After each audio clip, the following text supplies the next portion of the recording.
Welcome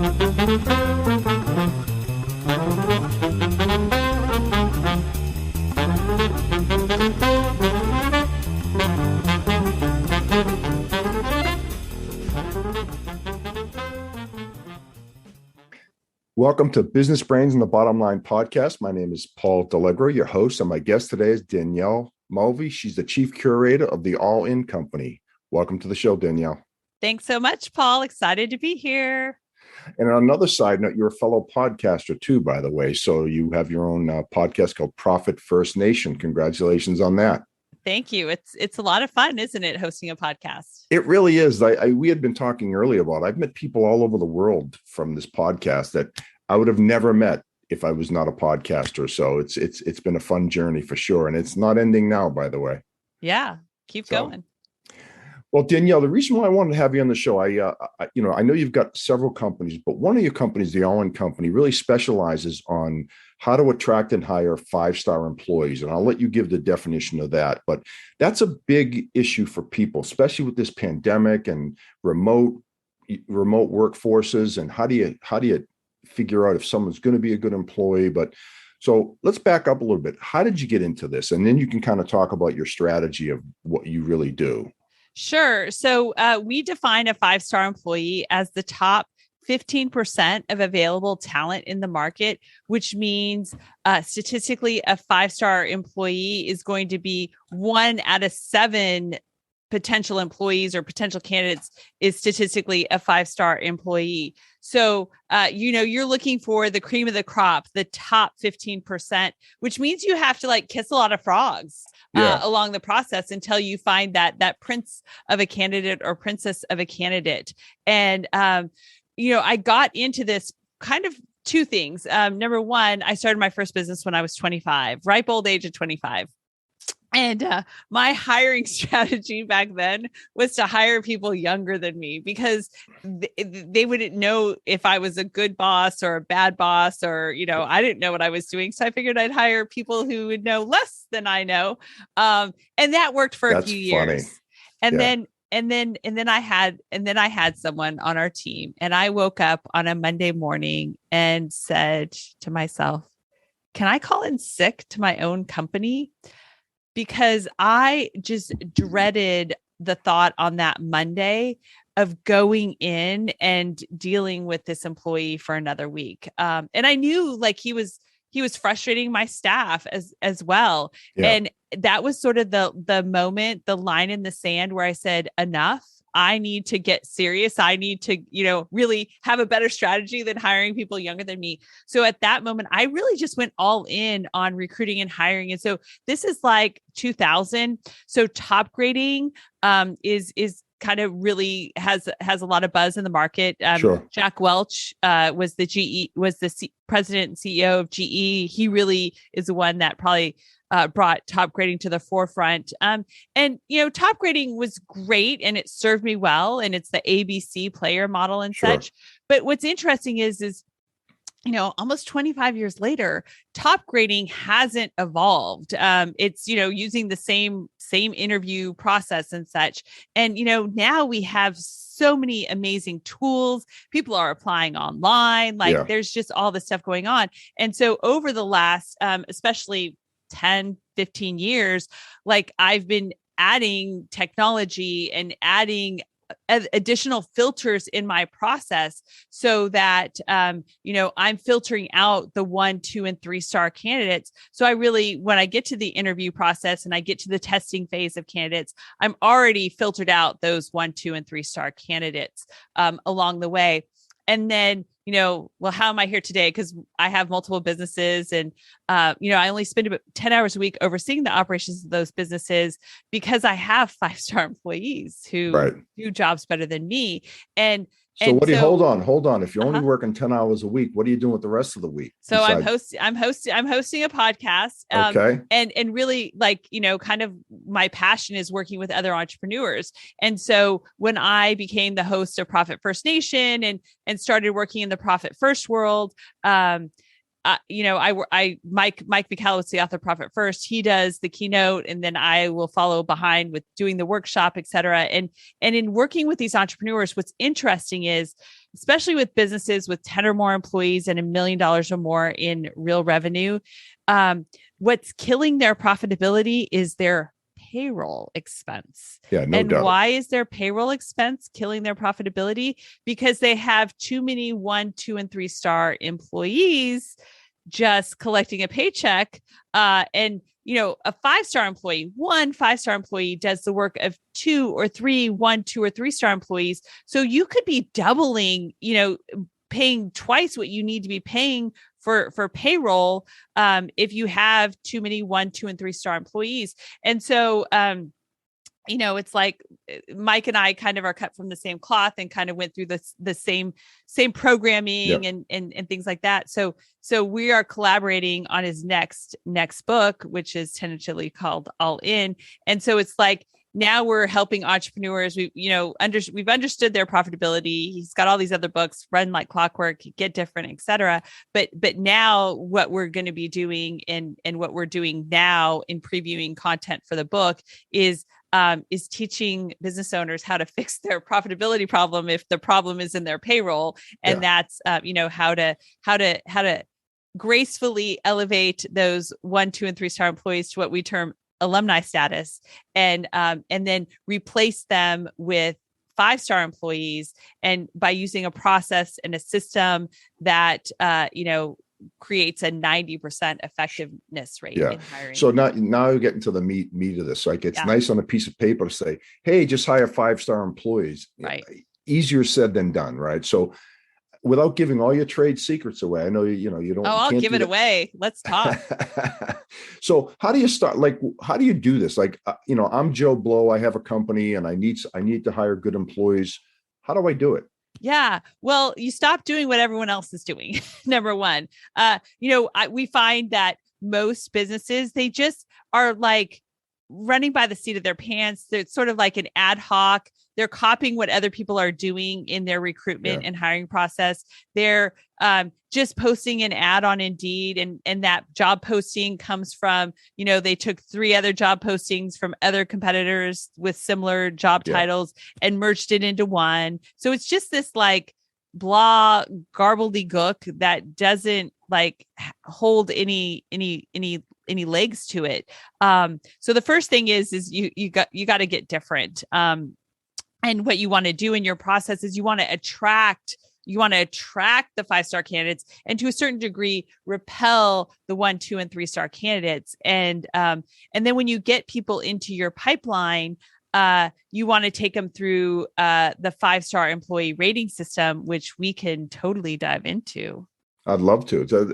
So that brings back some memories of, over the years, we've all taken those personality profile tests, right? Mm-hmm. Like, you would be a good fit for this job, or you wouldn't be a good fit for this job. And we've all taken 1 million of them. And, I think I did pretty well on most of them, but I often wondered how valuable those things were, to be honest with you. So I have to tell you that I've tried most of them. And they have their strengths and they have their opportunities, but actually we have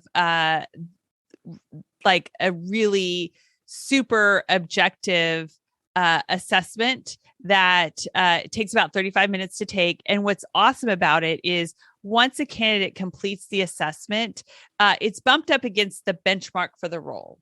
So the benchmark is designed for each role. And, the best way that I love to do it is, when you have 3 awesome employees and maybe 2 crappy ones, you have them take the assessment, and then you build the benchmark off the top 3 employees. And then that's how you can start cloning them. And that's honestly the first filter in our process is that makes a lot.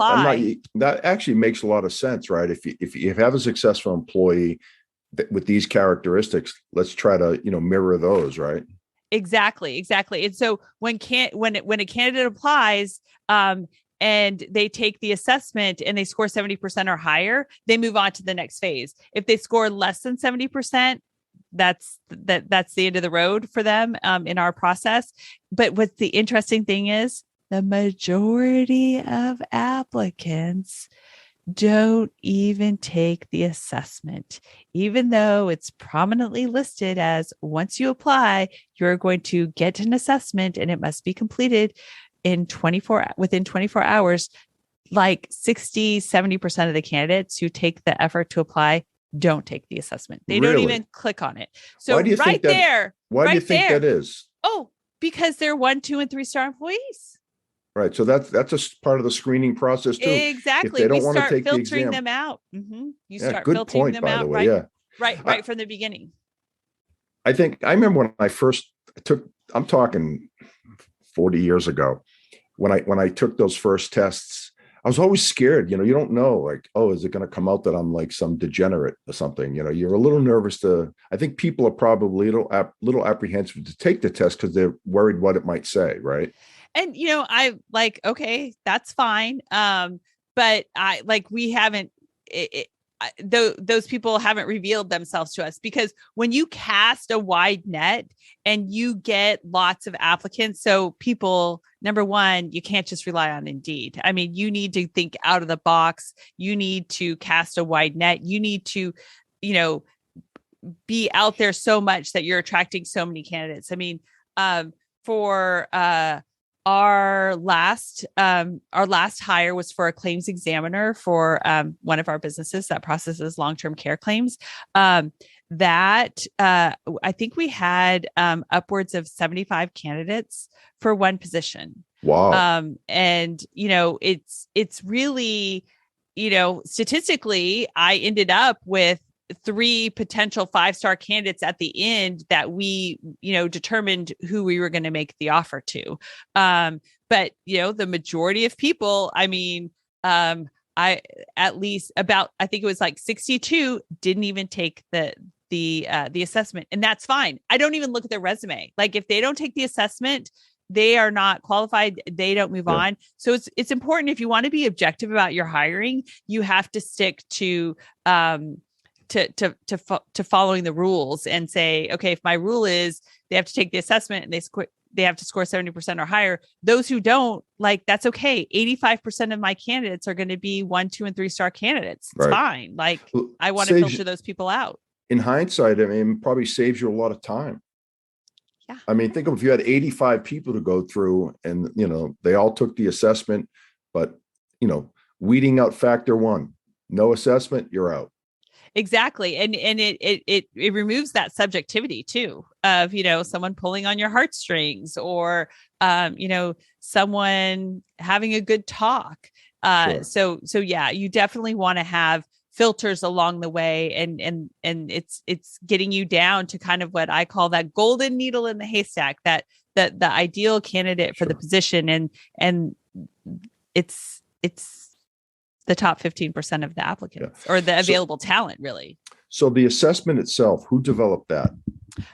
So we have a partner in that, and it's a proven assessment. And what's cool about it is, I mean, it can do so many things. And once we get close to making the offer, we can pull a different report that shows their working characteristics. Do they prefer salary? Do they prefer commission?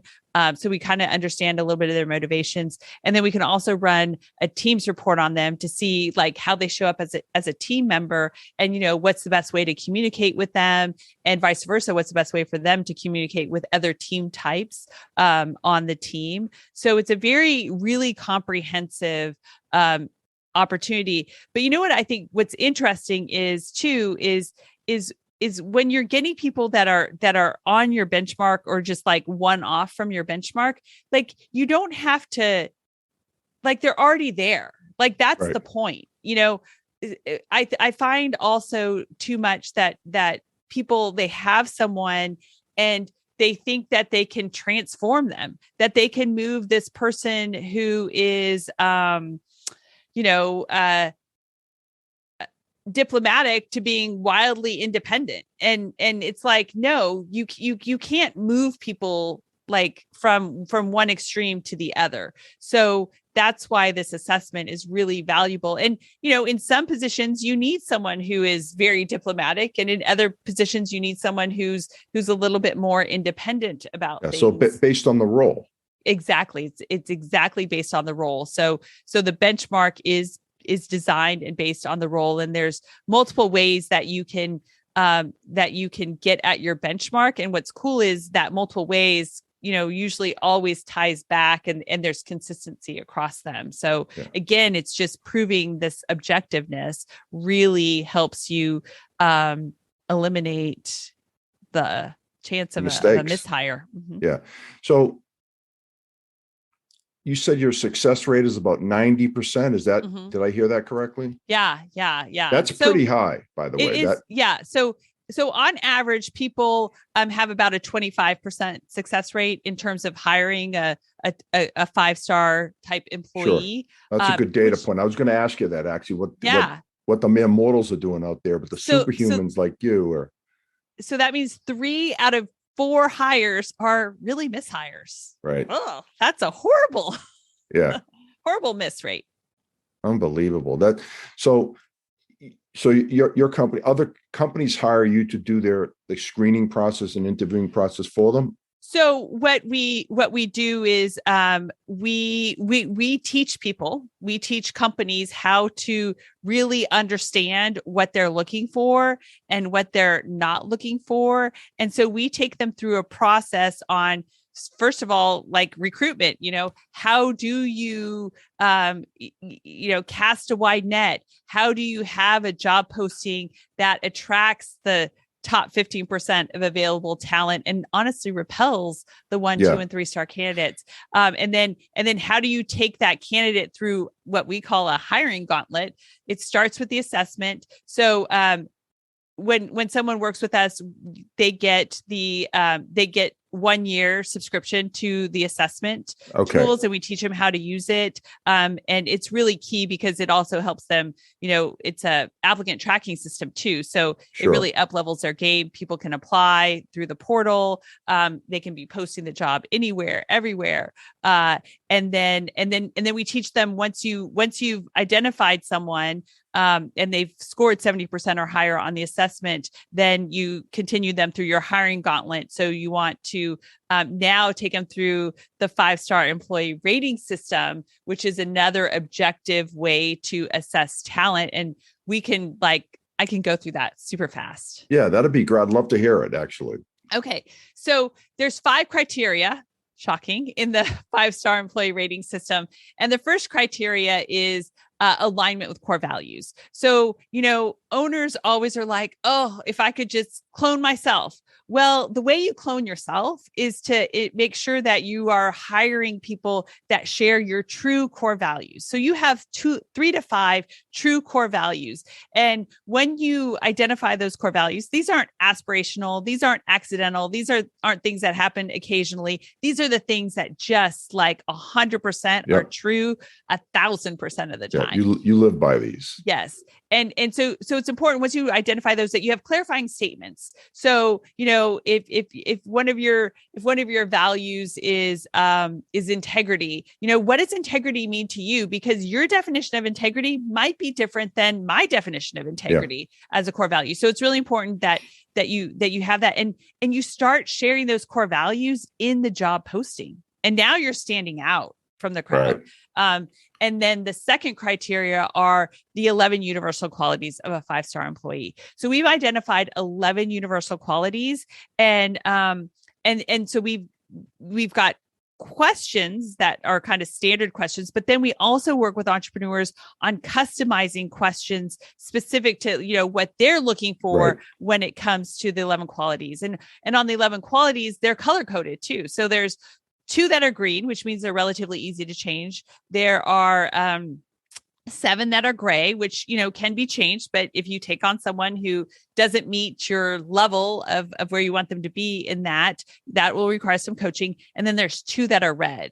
You want to know the 2 that are red? Absolutely. Okay. The 2 that are red are limber and listen. So, don't use the word flexibility. Please do not use the word flexibility in job postings, because employees, what they want in terms of flexibility is different than what you want in terms of flexibility. That's a good point. So you want people to be limber. And what do we mean by limber? Well, it sounds like flexible, but it's not the employee's definition of flexible. All right. So you want people who are amenable to change, who can pivot, who aren't rigid and just stuck in one way. And, like to a certain degree, the quiet quitters aren't very limber because they're only doing, what they were hired to do, and they're not going to go above and beyond. That's right. Not my job. Extra. Exactly. So we don't.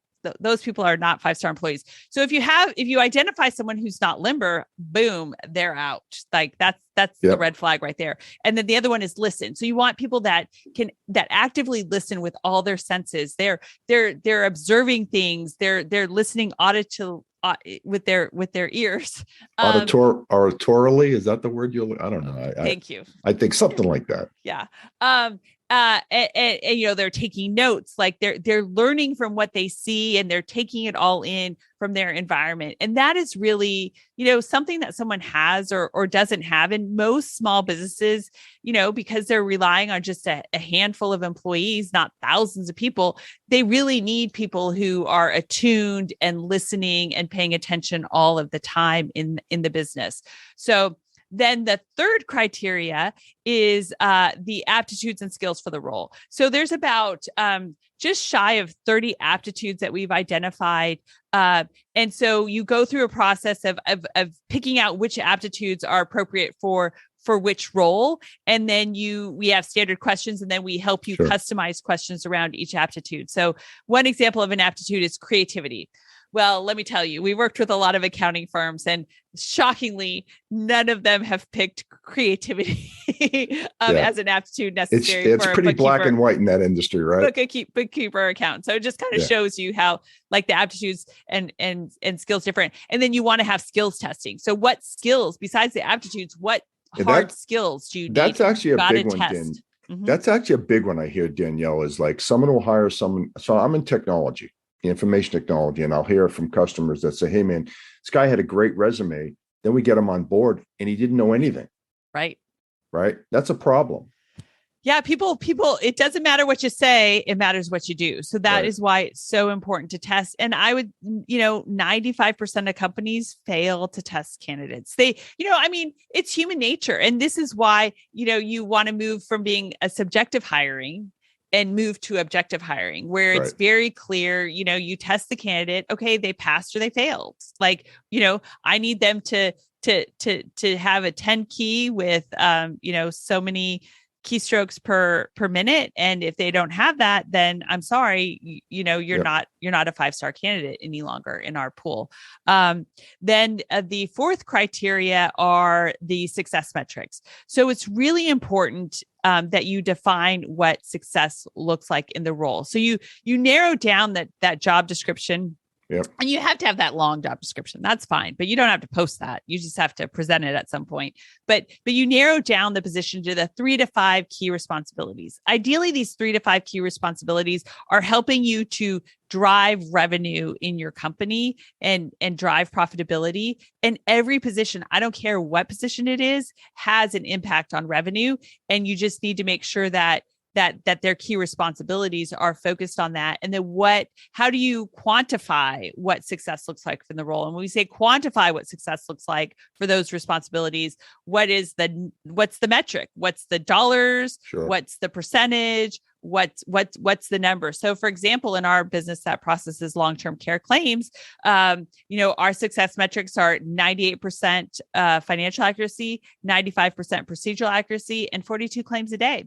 And, again, someone who is a high achiever, likes to, know where they need to be, they're attracted to this kind of job. Someone who just wants to collect a paycheck and doesn't want to be held accountable is going to be like, I'm good. I just like to do my own thing. I don't need someone, watching me and making sure I'm doing 42 claims a day. Okay, great. Like you're not going to apply. Super. Yep. And that was number 4. Actually, I got a question on that for it. Compensation. That's a big one, right? Uh-huh. So that's number 5. Want to talk about that? Oh, is it okay? Let's go to that first. I was good. getting ahead of you then. So that's cool. So number 5 is return on payroll. So the person should be having a 3x return on their payroll. So if you're paying someone $50,000 a year, they should be producing $150,000 of revenue impact on the company.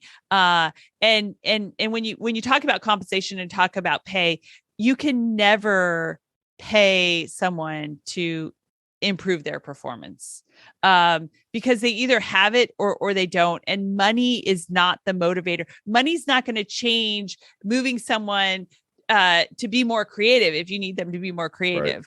Right. Money is not going to motivate someone to make 50 sales calls a day if that's what you need. And right now they're making 10. Money's not going to change it.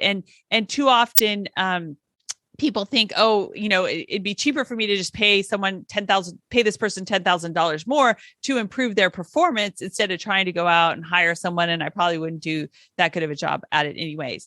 And so when it comes to compensation too, we say the 5-star employees are the top 15% of available talent in the market at the given rate. So you shouldn't have to pay a 5-star employee more than you pay a 1, 2, or 3-star employee, because it's at the market rate. You're right. Just being more keen and objective at never settling for less than 5-star employees. And then really quickly, another thing about compensation is it is really unfair as an owner or a hiring manager to grossly overcompensate someone, because when you start grossly overcompensating someone and then things don't work out for whatever reason, they have become accustomed to a salary and a lifestyle that they'll never be able to really achieve in the market. So it's really important that you keep people where they should be. So if something happened, they're able to find another job and continue to live the lifestyle that they've become accustomed to, because it's in the just right range. Wow. Interesting stuff. You got me thinking, as you're going through this, I'm thinking about my career and all the hirings and all that type stuff. And so do you only hire 5-star, or are there any 4-stars that you hire? What's the take? Yeah. So what's funny is really there's only 5 stars, because you actually are rating the candidates. I don't want to say that there aren't any 4 stars and such. But you're getting through all the candidates. So if you have more than 21 applicants, statistically, you should have at least 3 5-star potential candidates. And so when you take them through that process, it is about never settling. So if right. someone's a 4-star candidate, that means that maybe they're not aligned with your core values. Right. If they're not aligned with your core values, then that's a deal breaker. If they're a 4-star candidate, maybe they don't have all the 11 qualities. Maybe they're not a good listener. They're great at everything else, but they're not a good listener, which is our red flag. So that makes them a 4-star candidate, which again throws them out of contention. So, it really is like a discipline and remaining as objective as possible, and, putting your trust and faith in the process and system to be consistent and repeatable. Yeah. I was just going to say that you got to trust the system. Yeah. What I would assume as you go through this, it becomes more trusting with the success. Exactly. And and the things that you learn along from the process and such. So, for example, we have one of our offices is in-house. We've got some businesses where everyone's remote, but we have one that's in office, and we bring people in for a shadow day. So that's really important in your hiring gauntlet when you're about to make the decision, is bring them in for a shadow day. And if they're a remote employee, they can still do a shadow day remotely and spend, 4 hours, kind of experience what a day in the life of the role looks like. But we brought in someone. We've brought in several people. So I've 2 examples. So we brought in someone who was in property management, and they wanted to get into construction, which was one of our businesses, construction material supply. And they worked for 2 days. We, kind of taught them some things. It's a lot of data entry. And after the 2 days, he was like, you know what? I think I'm going to stay in property management. This isn't for me. And I'm like, hallelujah. Yes. Thank you. That's a win for everybody, right? It is, because, we pay people for the shadow day, but if we wouldn't have had that shadow day, he would have definitely taken the job. And he would have been miserable for months, and he would have been looking for a job after the first week. And he would have taken probably like 2 months to find another job. And we would have invested 2 months of salary in him and training and this, that, the other, only to be back at square zero. So the day in the life, and having the shadow day is really important. And then we had another candidate, same company, same position. And this office is pretty small, and everyone likes to eat together. Everyone gets along really well. And, so, and we always try to have like a team lunch anyway. And so she was just like, oh, so do you guys like do this all the time? Like every day you guys all eat together? And I said, yes. And she's like, oh, I kind of like to just like be alone and eat alone. And so I don't think this is for me. And again, amen. Hallelujah. Yeah. And, I haven't really changed my process. Even with those 2 misses, because I only lost 2 days of, a couple hours of pay to that guy, and one day to this young lady, because they had passed everything else. And so then this stuff, it's just sort of like, you gotta try it on to see if it really fits. But that's a small loss, though, when you think about the cost of hiring someone, and 6 months down the road, they've been an abysmal failure. So that actually leads me to my next question. Someone gets through the system. They're a 5-star employee. Then they get on board, and you realize pretty early on, within the first 30 days, that this isn't working out. How long do you give them? Not long. So I would say, we have a 90% success rate because you can't control people. So oftentimes, why it doesn't work out. Cause if you really take them through, I mean, like I said, a gauntlet, like it's a multi-step process. I mean, we are really kicking the tires on them. We're using, the assessment and the reports that we get from the assessment, and so we're pretty good on that. But life changes, and life can happen. And someone could take a job with you, and then the next week their spouse asks for a divorce, and at that point, like they're not showing up like the person that you interviewed. Like things and that happen in there's some people that can fake it till they make it, I guess, right? I mean, some people but it's really it if you're asking the right questions. So when you're assessing people on the 11 qualities and the aptitudes and skills, like you've got interview packets, you have very specific questions, and you're rating them on each of the qualities of and each of the aptitudes. So, the line of questioning and how you're asking the questions, very, very hard for people to fake. These are not questions that you Google.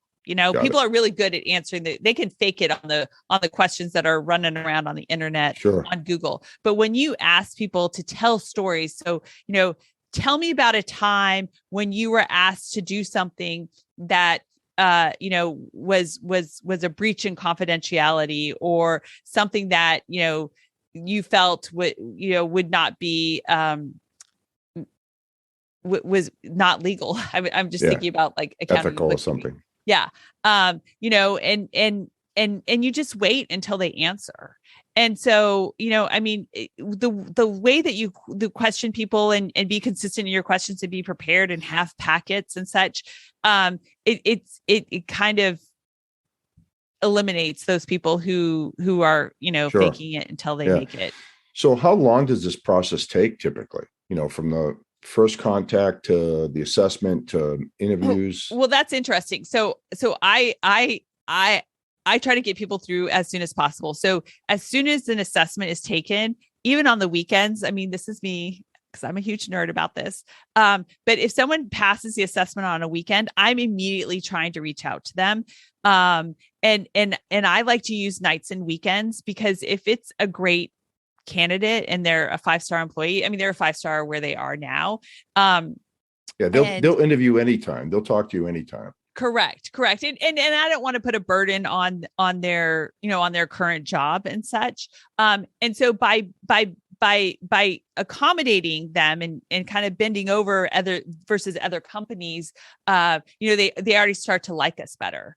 Right. And because we're not putting a stress on them in their process. So you want to move quickly because they're out there. They didn't just apply to your one job. They've applied to other jobs. And so it's kind of like, you've identified this primo 5-star candidate. You need to take them through your entire process, but you want to get them through pretty quickly because at any moment they could be further along in someone else's process. And, they're the top 15% of available talent. They're going to get snatched up. So you got to move quickly.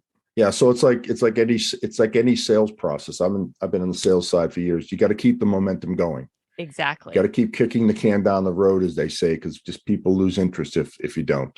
Yeah. And in our system that we use with the assessments and the applicant tracking system, they actually can just say if their preference is email or text. And I love candidates who say their preference is text because those are people really easy to communicate with on the fly. Yeah, and highly we have our responsive. phone with us 24/7. So very nice. So, well, Danielle, this has been great. So I've really enjoyed this. This is something that I know every company thinks about this. So this should be something that every company should be interested in, I would think, because I talk to a lot of people and this is a big problem. So if someone wanted to get in touch with you or your company, how would they do that? So, and I know I kind of flew through that 5-star employee rating system. So if you want to get our guide on how to hire 5-star employees, then you can text never settle as one word. That's never settle to 411-321. So text never settle to 411-321 and you'll get the guide and all the 11 qualities and get going from there. Nice. And if that's the best way to get in contact with you. You'd say? So it's got everything in there. Okay. You could even, it has a link that you can schedule a one-on-one with me and we can talk about your biggest labor pain. Very nice. Well, this was great, Danielle. Thanks so much for being on the show. I really enjoyed this. This is a very interesting topic and I appreciate you coming on. Thanks, Paul. All right. And that's a wrap for Business Brains and the Bottom Line. Until next time.